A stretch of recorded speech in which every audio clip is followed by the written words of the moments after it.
Good afternoon, everyone. Welcome to this GIRI forum, where we are looking at how the embedding of a quality culture leads to improved performance across all aspects of business operations and project delivery.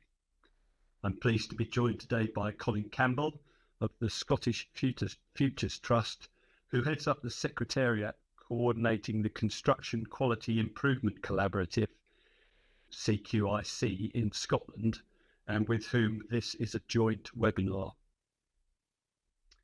I'm also joined by David Lannigan, Senior Operations Manager, and Jim Wilson, Senior Project Manager, both from Morgan Sindall.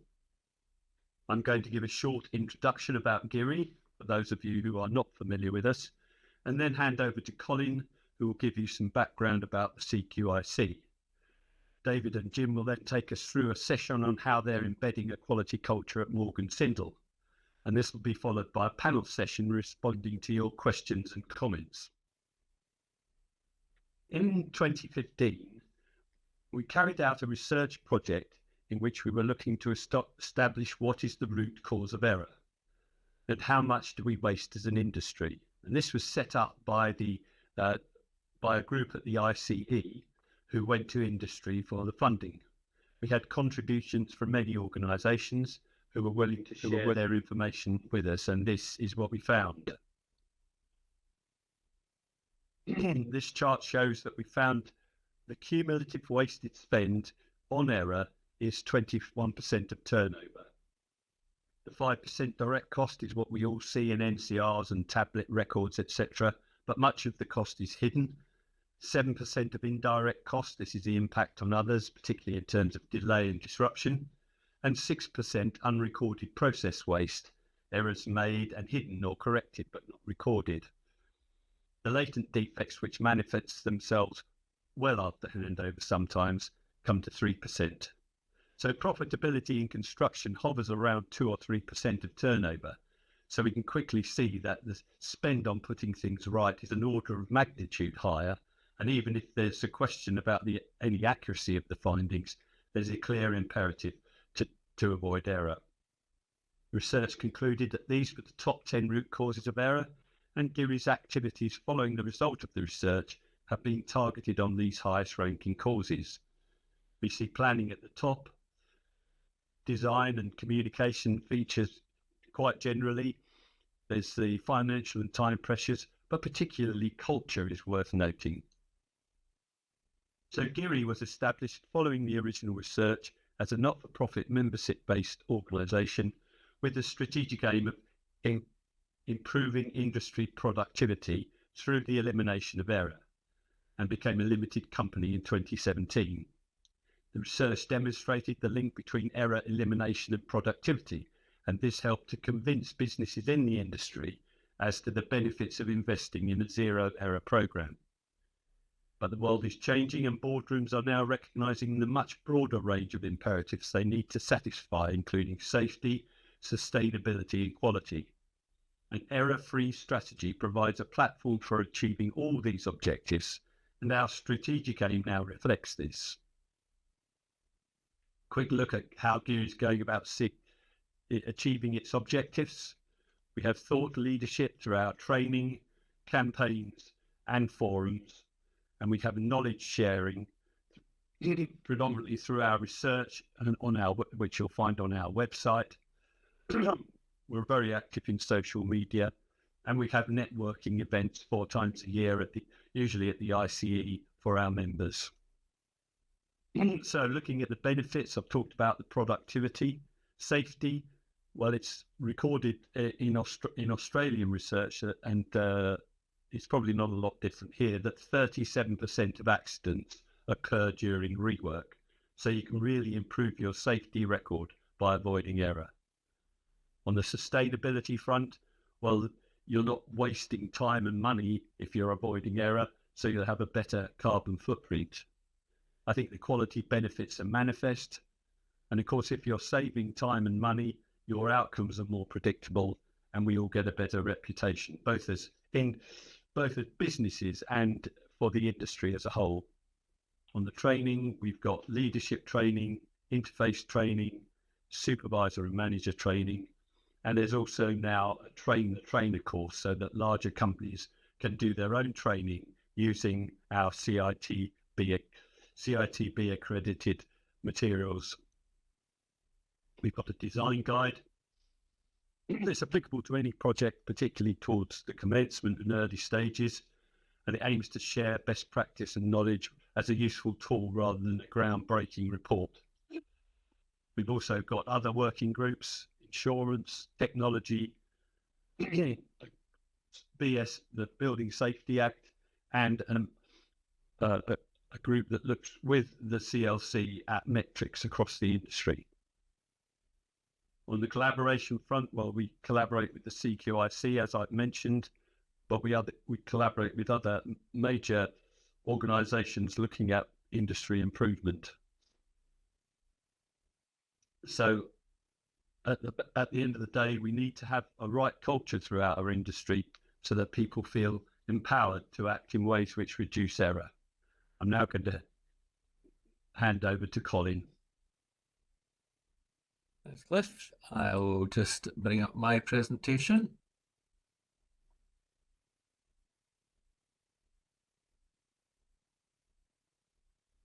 So, thanks very much, Cliff. As I say, good afternoon, and thank you for joining us this afternoon for a discussion on embedding a quality culture. As Cliff said, I'm Colin Campbell, and I work for the Scottish Futures Trust, which is a Scottish government-owned company which was set up to support the better delivery of social infrastructure. I also provide the secretariat for the Construction Quality Improvement Collaborative, the CQIC, and I'll explain a bit more about what that is and what it does in a second. I'll talk about why we need a quality culture. I think that's pretty obvious, but it's a subject that I think we need to keep reminding ourselves because it should motivate us to actually try to embed the quality culture that we need. I'll talk about CQIC's views on what a quality culture looks like, what are the components of a quality culture and how we can go about arriving at these. And I'll cover exactly what CQIC are doing to help to create and then embed a quality culture across construction in Scotland. So the CQIC shares a vision for the sector where quality is central to all decision making in construction. And the mission of the CQIC to achieve this is something that's embedded in the Construction Quality Charter, which was published in October of 2022. Its objective is to improve outcomes for industry and for the public sector in the delivery of infrastructure in Scotland. It's promoted and supported by the Construction Leadership Forum, the CLF, and that's the Scottish equivalent of the Construction Leadership Council, the CLC, that Cliff mentioned a second ago. And whilst the Accord sets out the vision of the CLF, there is a transformation action plan that was subsequently published, which explains in detail how that vision is to be delivered. That consists of about 10 work streams, and the CQIC is the delivery work stream which is part of the priority working areas for the creation of a sustainable quality culture and behaviours as contained in that plan. So who are CQIC? Well, going back to 2019, it was in the fallout from the Edinburgh Schools project, from the DG1 project, from the fallout from Grenfell, that we came together for a workshop in March of that year to talk about what can we do about this continuing failure of construction quality. And we formed a working group which draws from Scottish Government, from industry through Construction Scotland, lots of representative organisations. So we have the RIES, which is the Association for Architects in Scotland, RICS, the Scottish Building Federation, the Civil Engineering Contractors, and Select, the Electrical Contractors Organisation. We have public sector members from the NHS and from local authorities, and SFT are supporting it as well. Importantly, when we started these conversations, we wanted to take a holistic approach.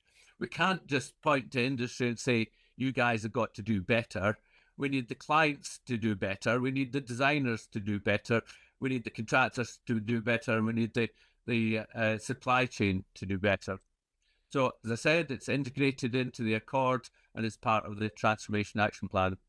The CQIC was officially launched back in February last year at a conference in Edinburgh, which had over 100 attendees. We did that in partnership with GIRI because we see GIRI as a key partner in this whole campaign and in this whole movement to improve construction quality.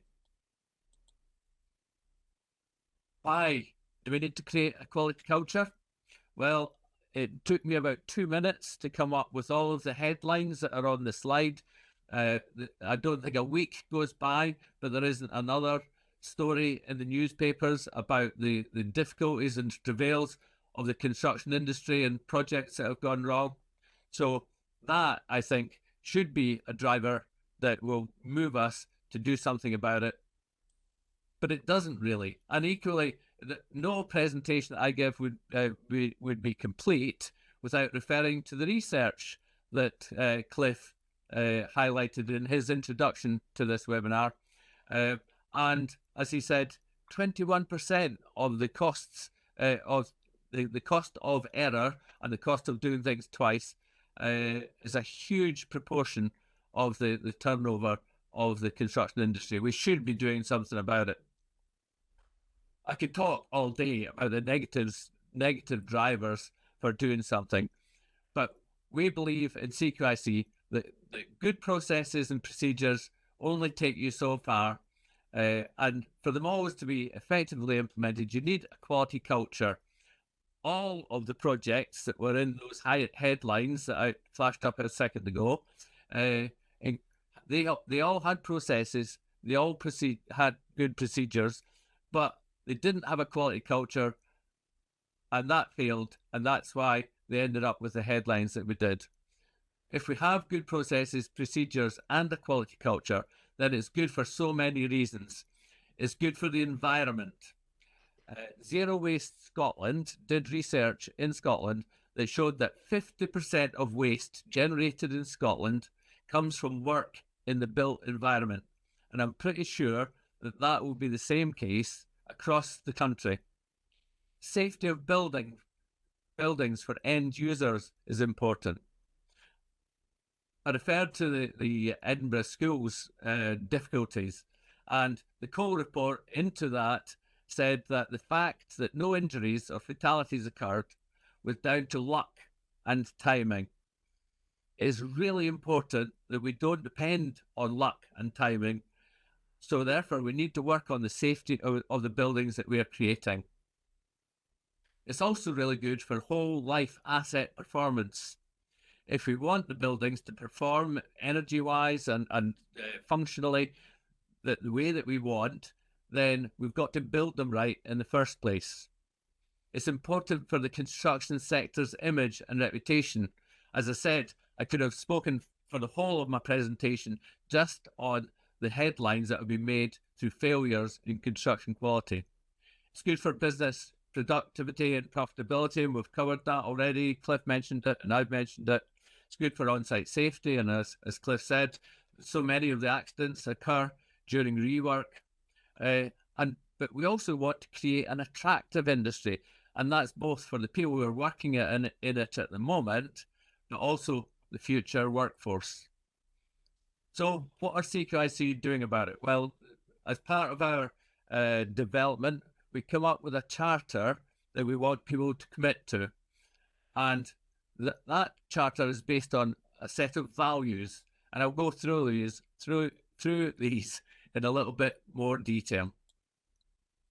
We want a sector which is ambitious, which believes that continuous improvement can be a thing, and it's willing to change and to develop in a way that embeds quality at its heart, in the same way as we have done with health and safety over the years.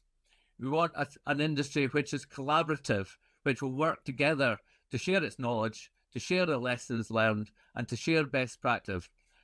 Also, during projects, the successful projects that I've had to look at have all been with really good collaboration between the parties. Collaboration that doesn't break down when you first come up against a problem, which is just when you need the best collaboration, but all too often it does break down. And we want commitment. We want people to take a pride in what they do, but to take ownership and accountability when we get it wrong. It will go wrong, but it's how we deal with that and how we learn from it and how we're better the next time. We want an industry which is recognised for its honesty and its integrity. And we want one where there's respect. So building professionalism, building leadership, and showing trust and self-respect in the development of projects.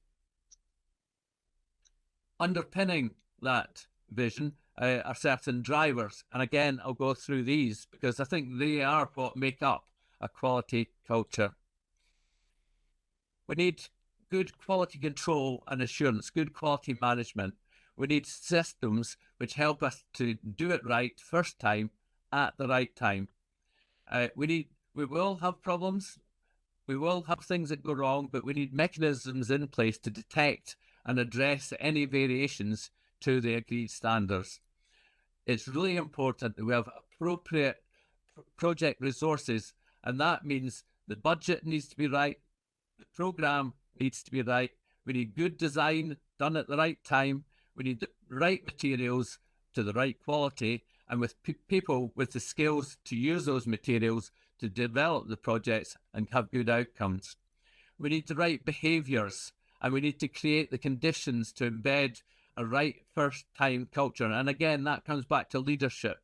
Leadership needs to demonstrate a commitment to delivering the values and the vision and to embed quality into their businesses. All personnel need to be engaged and committed to creating a positive working environment with the right conditions for realising the change that's necessary for us to embed quality at the heart of what we're doing. The system needs to be aligned. So leadership needs to support initiatives that will align policy and guidance across the sector so that things come together in the way they should. We need good project delivery systems, including getting procurement right and aligning it to drive quality. All too often in procurement, we get a low tender, we think we want to watch, but all we're doing is storing up the problems for the future. And we need everyone to have access to the right information at the right time throughout the project lifecycle. Competence, roles and responsibilities are really important as well. We need appropriate project leadership and management to be in place. We need a culture that encourages everyone to accept their responsibility for delivering quality and feel safe in putting their hand up and saying, it's not quite right, I need to pause so that we can sort out the problems before we hash on and do the job. And we need everyone to have the right skills and experience and qualifications to do a quality job. And that starts with the client, it goes to the consultants, the designers, the contractors, and the supply chain. Everyone needs to have the right skills and experience to do the right job. And we need to be committed to the developing of people. And obviously, GIRI have their training program, which is really important for the sector. So what has CQIC been doing in the time since we launched last year? We now have 97 organisations committed to the Construction Quality Charter, and the diagram on the right shows the split of those. So that comes from both the public sector, the private sector, from consultants, the supply chain. Everyone is getting involved. Committed organisations to the Charter employ about 32,000 people, which is a good number, but we've got a long way to go before we're covering the whole of the sector. The CQIC was referenced in the Scottish Government Civil Engineering Framework procurement. They pointed out to the tenderers the importance of quality. They asked him for their support for the CQIC and for its vision. And during the implementation of that framework, they're going to be continuing to monitor and working with the successful contractors and with the client bodies to make sure that they get it right first time. Quality culture is embedded. We are supporting the development of a compliance plan approach to building standards in Scotland. And this is a more proactive approach to the delivery of building control or building standards, so that we're getting it right during the compliance journey to deliver on building standards. We've been holding regional and sector quality forums so that we can engage with people, talk to them about the issues and the problems, and we're looking to develop solutions and help the sector. We recently undertook a survey about the use of contractor design portion. We had a really good response to that. We had 373 responses, and we'll be using those responses to develop guidance in how better to use it. We've also had a number of subgroups which have developed guidance in terms of site guidance and in terms of client quality plan guidance. So there's a lot to do. We're on a journey. We're a long way from the destination, but we believe that only by us working together to embed the improvement of quality across all our business activities, only then will we be able to achieve a sustainable quality culture. And we would ask you to share your quality experiences to help others. We know that GIRI collect these quality experiences and alerts. We collect them as well. We want people to look at these and to say, we can all work together to improve things. So with that, I'll hand over to our colleagues in Morgan Sindall, and they'll tell you how they have reacted to the Charter and to this journey to embed a quality culture. Thanks, Colin. I know we were introduced at the start, but we're both sitting together. So I'm David Lannigan. I'm the Senior Operations Manager, and beside me is Jim Wilson, who's the Senior Project Manager. Like to, obviously, can everybody see the screen? Yeah, just to sort of confirm that. I'd like to start by thanking Colin and Cliff for inviting us along to tell you how Morgan Sindall are working hard on our journey to a quality culture. The car industry is always held in high regard when it comes to a quality culture, and it was Henry Ford who said that quality means doing it right when no one is looking, and that's a culture being truly embraced. At Morgan Sindall, we have our own philosophy of perfect delivery. It's a set of 5 commitments relating to safety, quality, programme, which hopefully then means a delighted customer and the fact that we then get recommended. And our teams are tasked to embrace that and deliver that. It's a bit like Colin when he was telling you like CQI's vision for the industry, where quality is central to all decision making and quality lies at the heart of perfect delivery. So just like the changing of safety behaviours to develop a safety culture, the changing of behaviours with regards to quality is also a journey. Probably one the industry has been late in starting, in all honesty, but nevertheless good progress has now been made. We started out in this business, in the Scottish business, in 2014, just prior to the Edinburgh schools after suffering several quality failures. Our first task was delivering a quality foundation course to all staff to ensure that they understood the difference between assurance and control. And this was followed up with a foundation course on inspection and test plans.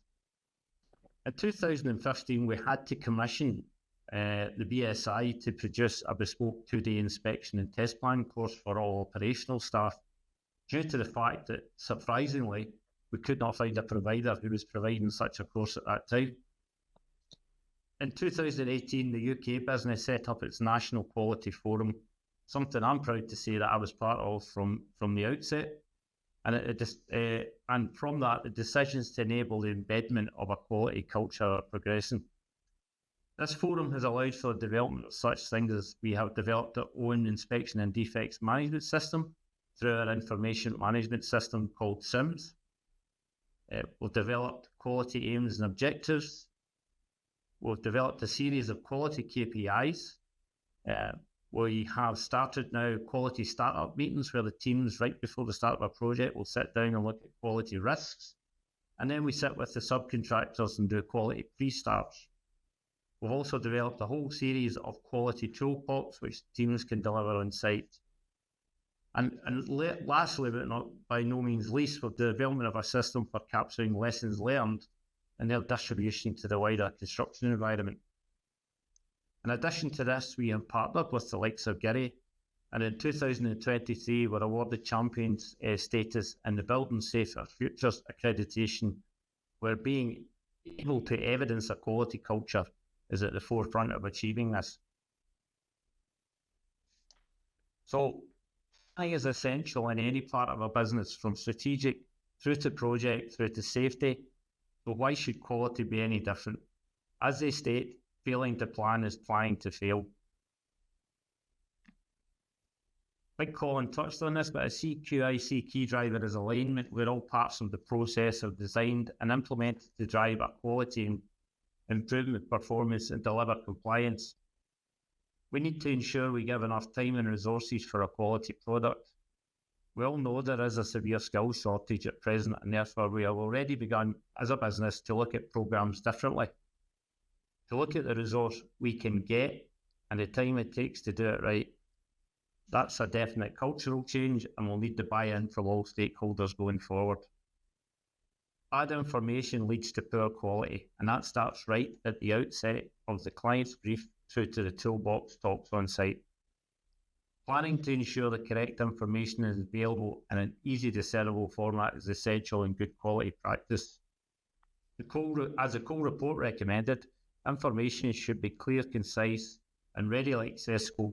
For instance, why should a bricklayer have to check 3 different documents to be able to do it right? The correct tools must be available for the activity, and we therefore need to plan to ensure that these are available at the time of the activity and are of the correct quality. And we need to plan to ensure, as Colin stated, that we have the correct skills, abilities and knowledge for the work, and if not, provide the level of training required.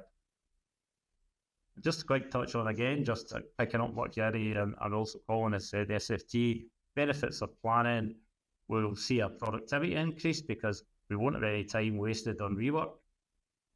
As businesses, we'll see our costs come down and hopefully our profits go up. We get a happy customer, which is aligned with the CQIC value of commitment and our perfect delivery philosophy. And finally, in reality, we should get a happy team, lots of staff retention, and a bit of pride in what we do.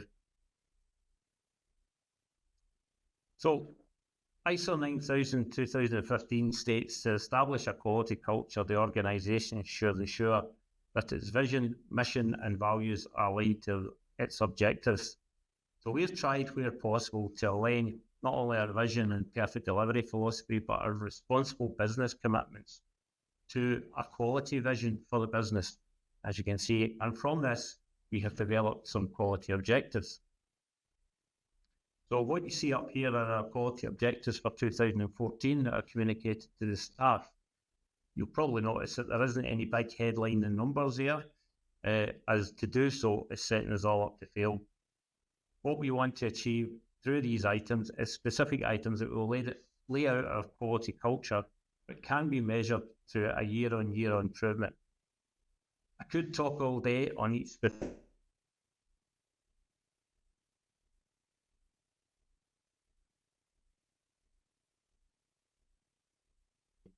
touching, especially on leadership.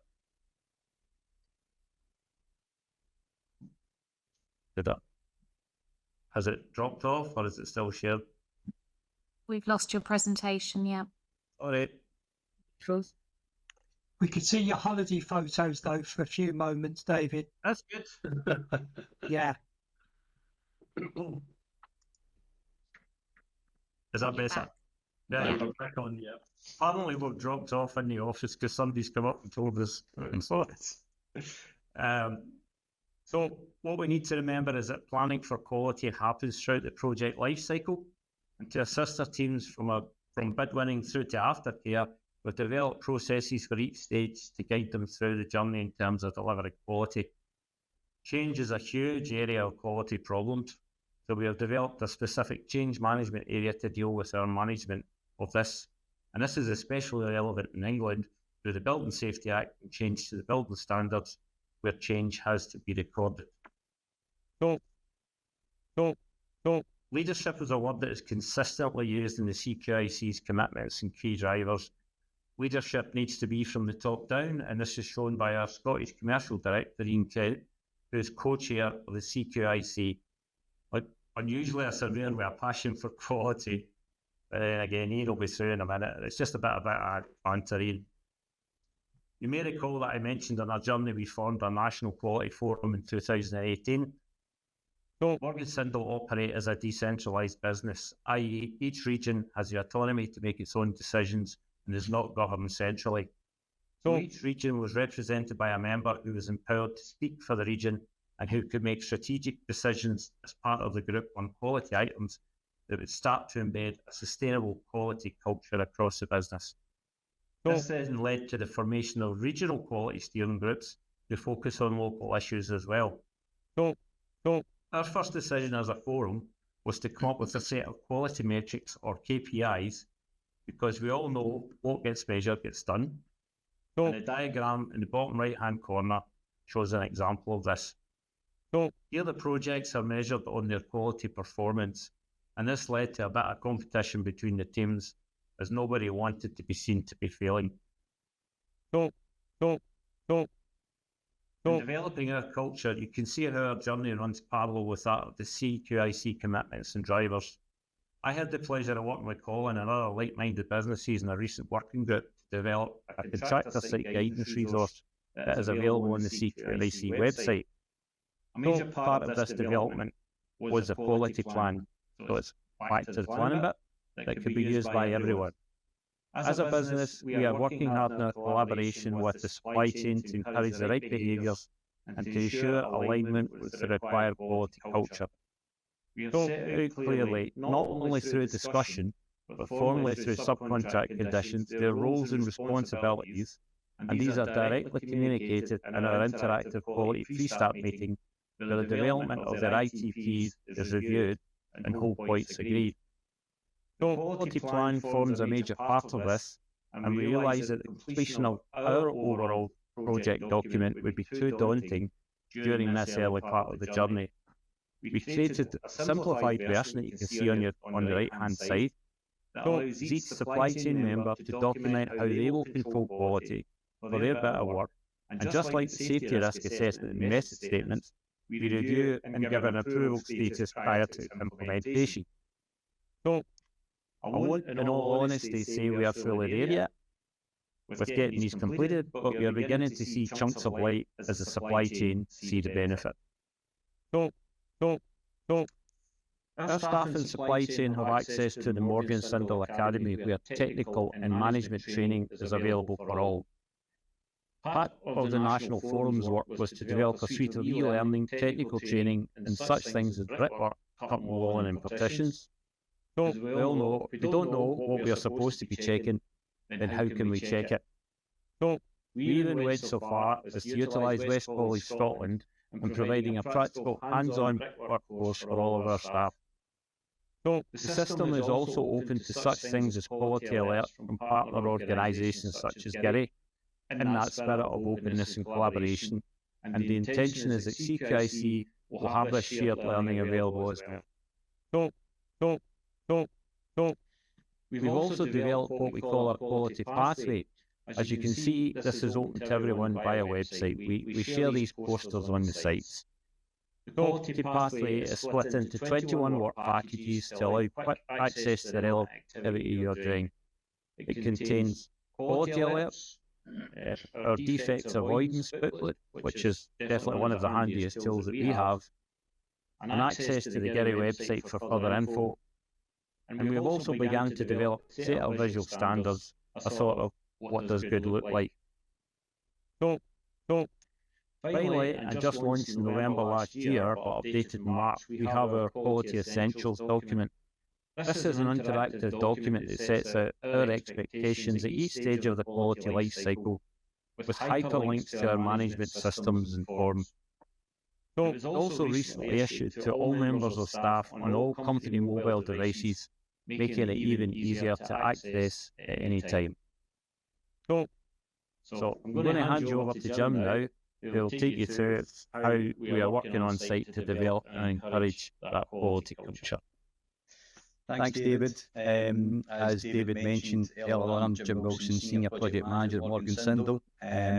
Been in the business for 18 years, so I've been part of a lot of the journey that David had mentioned earlier on, and the process and the procedures, but it's very much when you're on site, building that culture is very much engaging with the supply chain and the supply chain supervisors. As David mentioned, quality is one of our 5 customer commitments on perfect quality. And it's about getting it right first time, and it's about minimising the defects and working with the supply chain supervisors to hand over the project and hopefully get them snag-free at the end. As David mentioned, we do a quality pre-start. We feature the supply chain members. We bring the members in, site supervisor, contracts manager, sometimes directors, commercial staff, and we sit together and work on how we're going to manage quality on site. We then take the guys through what our expectations is of what we're going to manage in terms of quality. And I'll touch on what David mentioned earlier on about our SIM system, which I'll get in a bit more detail, and SIMS is our Site Information Management System. So we go through with the guys with exactly what we're looking for in terms of making sure the specifications there. We go through the inspection test plan, we look at check sheets, we want to get marked up drawings, photographs, technical data sheets, delivery tickets, making sure that the material come to site are the correct materials, and any other reference documents such as kind of rebar certs, design mixes and stuff like that. We go into then non-conformances at the end, if there is any. So we also work with the supply chain and utilise collaborative planning. So collaborative planning where we can break down the elements of the project, working with the supply chain, supervisors and operatives on site, and really plan when activity is actually going to take place to make sure we've got the correct equipment, we've got the correct resources, and we've basically planned the project down to a lot more detail than it would be in a kind of high-level programme. So that works really, really well with the supply chain. We get good feedback when the guys come in and engage with us on the programme. This is where you can see the screens of site management system, SIMS. This is a selection of inspection test plans that's on our system. Again, the supply chain have got access to this, and we would pick the supply chain ITP relevant to that part of the works that we're doing. We utilise, as David mentioned, defects avoidance booklet. Really, really good tool to minimise defects that happen in industry over the years, and we can try and build that into the inspection test plan to prevent these happening again. And again, we work with the supply chain just to make sure we pull all that together and make sure these aren't happening. The inspection test plan that I've looked at, there's been a bit of a common theme in terms of heading for schools, so I picked brickwork to just demonstrate how we would work with the supply chain and embed that culture for inspecting the brickwork. What you can see on the screen is inspection test plan broken down into certain elements. You can click on each of these elements in terms of the supply chain and our managers. We then go in and pick each of the elements and start to build the inspection and the check sheets in terms of what the development of that is with the relevant information. Really can't stress enough about doing joint inspections with the supply chain. When we do our inspections, working with the supply chain and exchanging expectations of what the inspection should be and making sure that they're inspecting the correct element. So you can see on the screen elements that are being inspected in terms of the actual grid lines, references. There's marked up drawings on there as well. And you can see the area highlighted in green that is actually being inspected. So this inspection was done on a previous project with the supervisor and the site manager from the supply chain collectively inspecting the works. We've got the relevant information in terms of cabinet lintels, technical data sheets and stuff like that on there to make sure things are as per specification. You can see the photographs showing the cabinet, showing the ties, showing the DPCs, showing the insulation in place. So really, really key that you get all these photographs demonstrating that all is built as it should be. Again, even using the measuring tape to see the size of the cavities, looking in the cavity to make sure the ties are all there. The correct section spacings are all there. The photographs are really, really key. So just to sort of sum up, just give you a brief indication of what our journey is at present. It is a journey, as Colin said. I'm quite sure that there'll be some potholes along that journey. But again, it's a very good start. I think the industry has suddenly woken up and realised that we need to embed that quality culture. I'm working with the likes of CQIC and GIRI will certainly help us along in that journey. Thank you. Okay. Well, that's really good. Thank you, Jim. And let's go to the questions that we've had. I picked up initially when the discussion about culture, and I think what came across was there is an existing quality culture. It's just not a very good one. So it's more about changing the existing culture rather than embedding a new quality culture. So shall we go to our friends from Morgan Sindall, and how do you see that working out in your organisation, moving from a less good culture to a better culture? I think as I touched on, it's certainly along the lines of the safety. I mean, it's taken us a number of years to get the correct cultural behaviours into the workforce. And we need to now start to do that, or we have been doing that. Well, we've certainly been in that journey since 2014 to install that into not only the workforce but into our teams, and just to make sure that people want to do it right. Now, a lot of that comes down to, I think, as Colin said, is making sure we have the correct timescales in there, and I think there's always been a bit of pressure in the industry to do things quicker. We've also noticed that there's a lot of times that the way the industry has progressed, things have certainly changed. Certainly for Tier 1 contractors, it's certainly changed with more management. I always like to think we're more of our construction managers have to be a jack of all trades, master of none as such. So they need to understand what they are actually there, how things go together.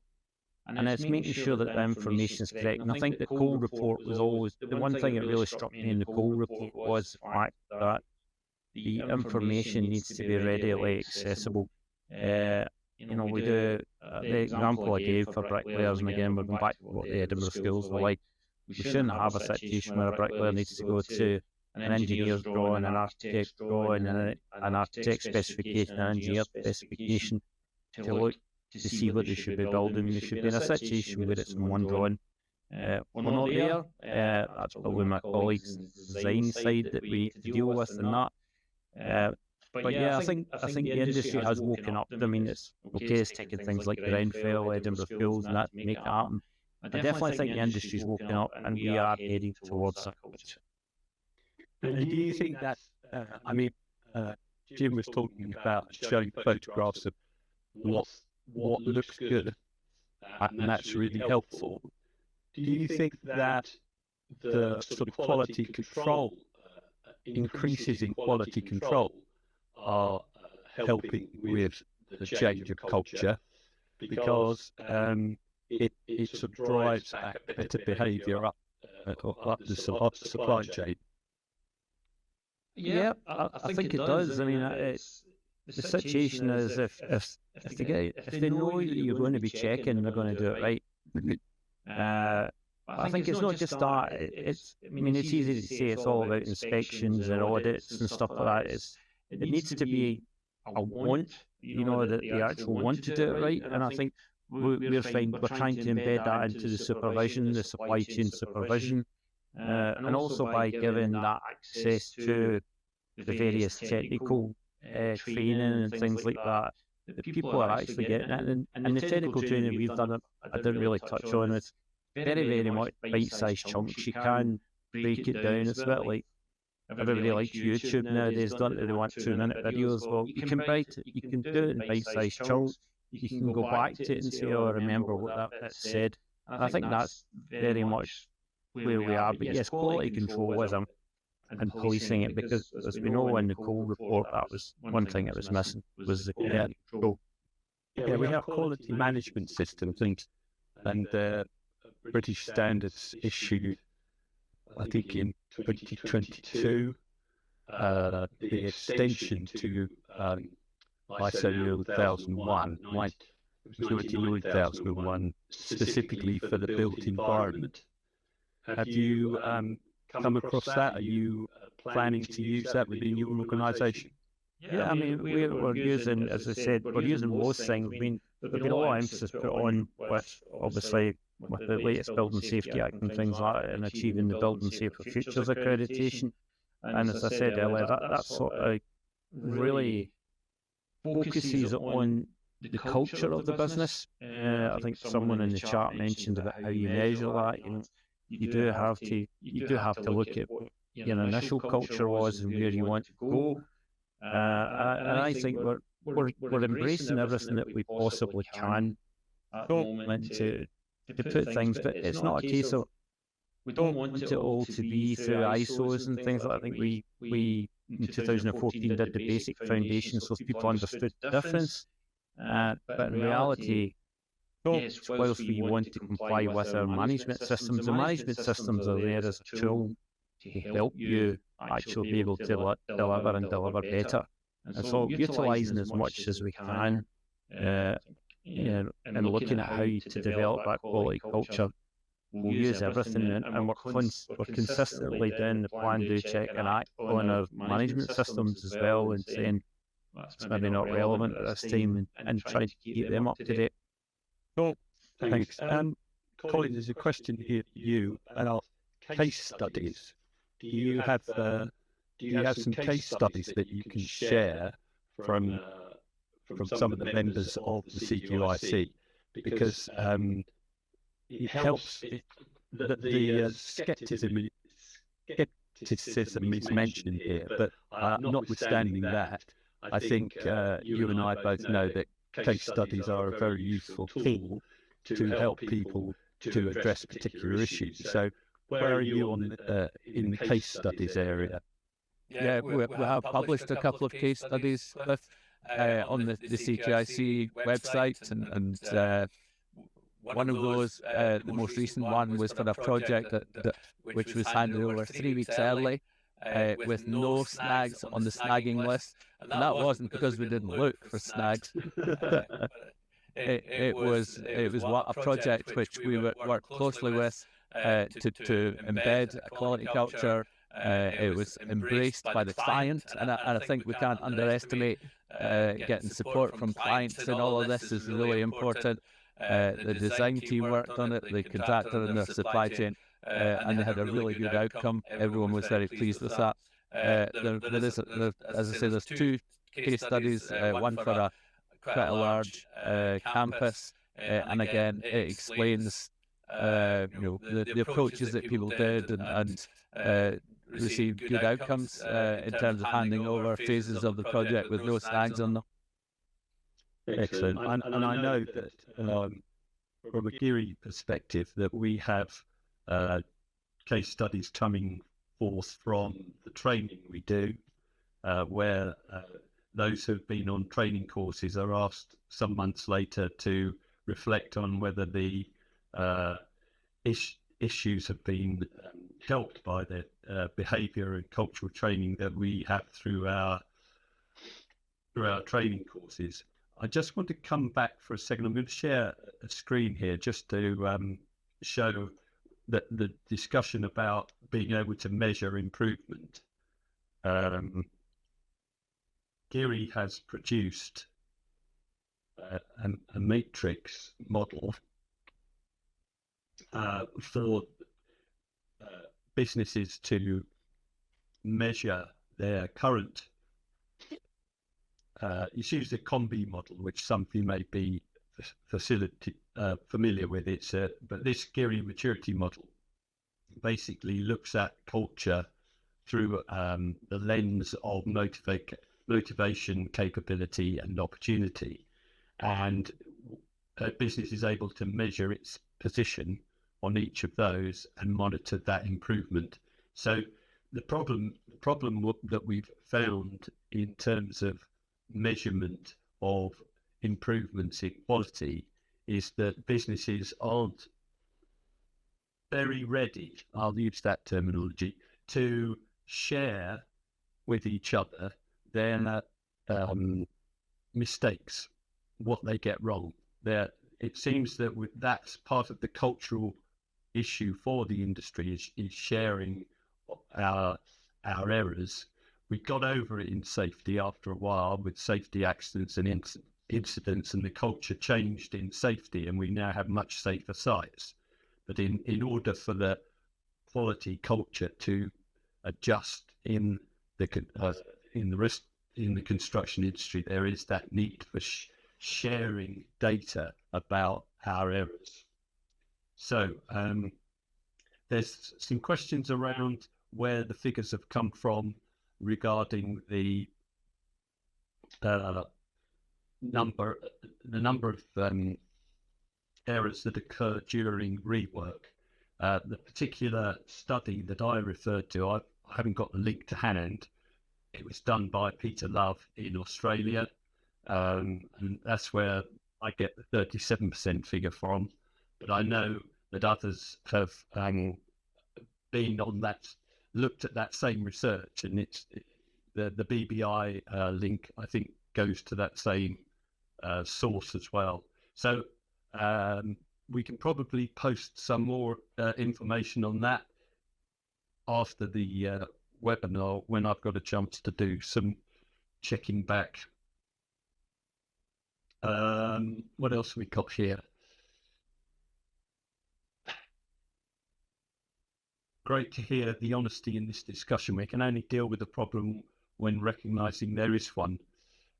From a consultant perspective, there is also a lot to be done to enable quality, and I see that day in, day out. I think this comes back to the root causes that we see for errors on site. It's very easy to address it as a problem with the workmanship, but we're seeing the root causes of error, and we saw from that top 10 occur much earlier in the piece. And I think, David, you were talking about that earlier, weren't you? About the information, the need for the right information at the right time. And what are you doing at Morgan Sindall to try and help in that situation? Well, we are trying to buy the designers a little more time. And one of the things, obviously, and I noticed in the chat, is the contractor design portions are almost always a potential for change or for quality issues. So we are actually now procuring, where there are contractor design portions, we are procuring that a lot earlier in the project to make sure that we can actually sit down, do live workshops, interface workshops with everybody who's involved, to actually, so people understand what they're supposed to be doing, what bit they're doing, and then also trying to get them to bring in the lessons learned of what can go wrong. I mean, one of the things that we're looking at and sharing, and I thought it was quite incisive that David Wilson at Morrison Construction, when I shared some of our quality alerts, said that they're experiencing the same issues that we're having. So I think it's trying to feed back to the designers and the consultants as well, saying this is where we're getting issues, and actually then concentrate when the design is progressing, that we are getting the relevant information that will mitigate those issues, and they are taking these things on board. And to be fair, I have to say a lot of the designers embrace that. Yeah. Great. And where are we doing? How are we doing? So I've got 2 or 3 minutes. How many consultants and so forth have you got working with you in the CQIC, Colin? Yeah. As members of the working group, we have somebody who represents RIS, so they work in an architect's practice, and we have people from RICS, So somebody who's from a sort of project management QS background providing input. But we're also reaching out to these organisations and collaborating with them in terms of exploring what the challenges are, what the solutions are, and trying to communicate that. Yeah, and that brings us back to the GIRI design guide, readily available via our website, waving my flag. Anyway, there we go. It's 2 minutes to 2, and so we're going to draw this to a conclusion now. I'd like to firstly say that the webinar has been recorded and will be available for you to find, I think, on YouTube once we've done the topping and tailing. So as far as the slides that have been used by the respective participants, those can be made available as well. Once I haven't actually asked David, but I'm sure that he'll be able to pass those on. And I think I've seen Colin's a number of Colin's slides out in the world previously. So yes, we'll be able to share those with you. And thank you all very much for attending today. I hope you found it interesting. If there are any other issues you'd like to discuss with us, you can get in touch with us via our websites. I'm sure you'll be able to find them. CQIC, GIRI and Morgan Sindall. So come along to GIRI's next webinar. I don't remember the title of it, but we're having them monthly, and I hope you'll come along. Thank you very much.